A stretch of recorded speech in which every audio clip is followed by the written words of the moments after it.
Ladies and gentlemen, welcome to this recording. I would like to begin with a quote. Creativity is the thinking up new things. Innovation is the doing new things. Allow me to fly your minds into our project, School I, which is being done by St. Mary's College Kisubi. School I entails an interface that is customized to the Ministry of Education and Sports to monitor syllabus coverage for all schools on a national scale. This project seeks to provide an integrated education easily monitored by the National Curriculum Development Center standards.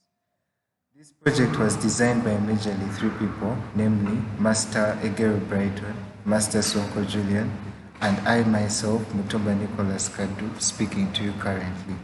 This project has major objectives. I'll begin with the problem. The first problem is inadequate monitoring of the syllabus across the country, whereby the ministry does not know what a student is learning. Maybe a student in Lira is learning at this time, a student in Senior 2, what he or she is learning at this time. The ministry has no knowledge of that. Only it has a curriculum designed by NCDC to be taught in a specific period of time. There is also a problem of dropout rates, whereby students who show great academic potential drop out due to lack of finances to fund their education. Another is low integrity in the syllabus, whereby schools rush through the syllabus in order to create time for their UNEB examinations. In this case, the UNEB examinations are taught, the syllabus is taught early enough, and then is rushed through very fast and leaving little time for students to comprehend the syllabus in order due to the pressure caused by UNEB. This leaves students with information rather than information that they understand. More or less, they cram the information rather than understanding it for the tests that are given. Next is curriculum imbalance in the country, whereby in the country not all schools are at the same level, and this can be streamlined by our project, which is the solution to all these problems. These are the outcomes and effects for the project. The syllabus will be well tracked by the Ministry of Education and Sports, and it shall have supervisory rights on this curriculum.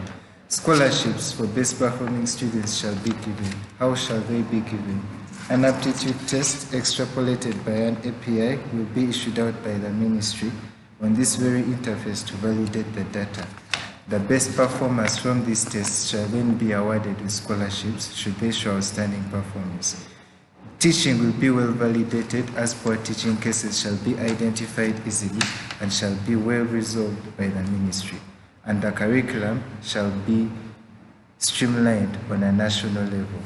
Allow me to invite my colleague to talk about the project demonstration to you. Hello everyone, I am Egeru Brighton, and I'm going to be taking you through the demonstration of the project right here from the home page. We shall be going to the login page, and we shall log in as one of the many created schools that we have, that is Mary Hill. And just put in the password right there. Okay, that refused.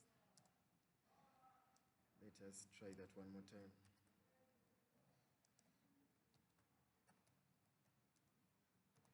Right, I think we are in. So this is the dashboard, and this is how the dashboard looks like. To explain a little bit about the graphs, these are three graphs that show the coverage of the school in the respective subjects. We decided to use minimum data because to avoid a lot of congestion and to avoid errors in data management, and also we didn't have much data to work with. So these are the graphs. This is the math graph. These graphs are originally supposed to be at 90 degrees for every percentage. That is 0, which is 0 to 25. That is the red, as the keys here or the legends here explain.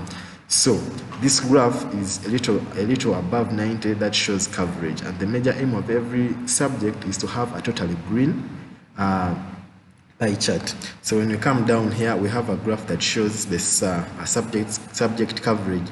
So all these two are not showing. That's because they have not touched. The school has not touched anything under those subjects. So mathematics is showing because they have managed to touch 10 subjects, as you can see, rather 10 topics, as you can see right there.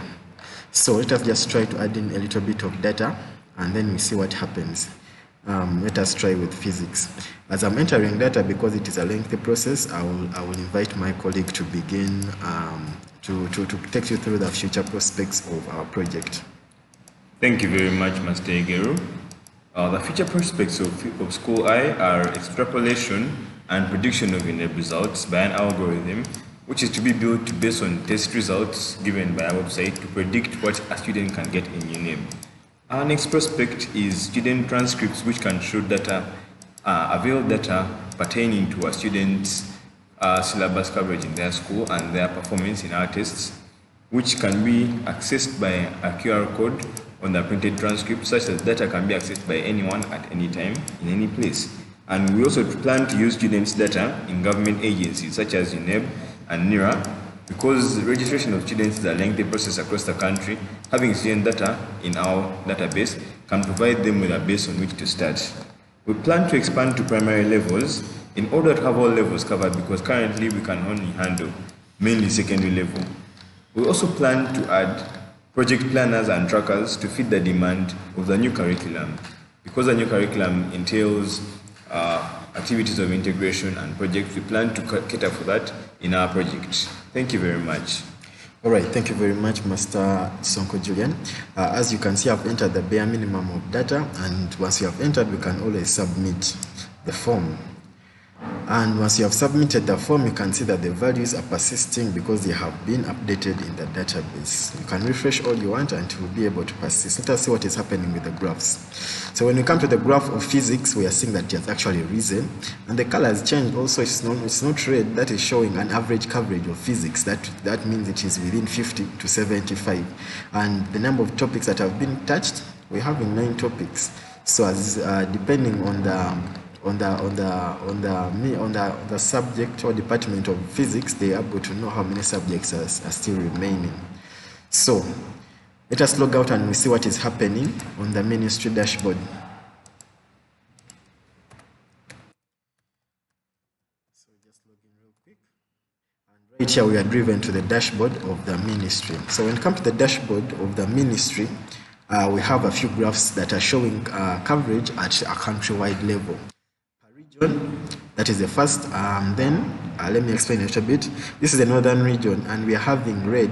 Red was showing a percentage between 0 and 25. Now the average coverage in the northern region is 16.25, as the hover is showing you. Once I hover, that is what it is showing you, and it is red because it is below 25. And these will keep on, the colors will keep on changing depending within which range it is happening. Now, when you come to this graph, it shows the count of schools under a given range. Between 0 to 25, we're having 12 schools, and they keep on reducing. And from 75 to 100, we have 2 schools under that. Now, these are coverages per subjects. These are coverages per subject. As far as for mathematics, within 0 to 75, we still have got 2 schools, and the graphs keep on changing in that manner. So, we updated Maryhill. Let us try to look at Maryhill and we see what it is giving us. Maryhill High School. You can see that Maryhill, it's still updated. And the ministry is able to see what is really going on. Why is the chemistry not moving? Why is it not moving and these other subjects are moving? Are they not having a teacher for that or what? And that is how we are able to monitor. So once we go back, we are even able to do the filtering functionality to see which schools are within which range. Once we increase the range just a little bit, you see that the schools keep on reducing. So these are the schools that are above 68%. And if I keep on increasing, apparently the best school as far as coverage is King's College Budo. Let us try to see what is happening. And you are seeing that King's College Budo is having next to green for almost everything, just a few loopholes here and there. And this should be the aim of every school at the coming towards the end of the term. Let me just show you one graph that is having a school that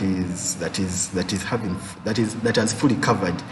And I think that was Nabi Girls Secondary School. And this is how every department in every school should want their graph to be looking like. So that is a little bit of demonstration of what is happening on the dashboard. Let me quickly take you back to the schools.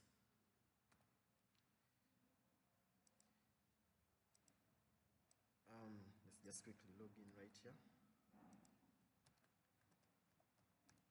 So, Master Mutumba was telling you about how this can be able to help school dropout by linking students to scholarships. However, before that, students will be able to take an aptitude test, which aptitude test will actually be able to be used to verify whether the data entered is correct. So you can take the test, and once you're done with the test, you enter your credentials as a student, and the form is submitted. I will not submit because I've not actually done the test. And then our final working, what we are working on right now, as per Friday, we are working on the scholarships page. That is the only thing that we are remaining with, and that is basically the functionality of the website. Thank you very much for your time.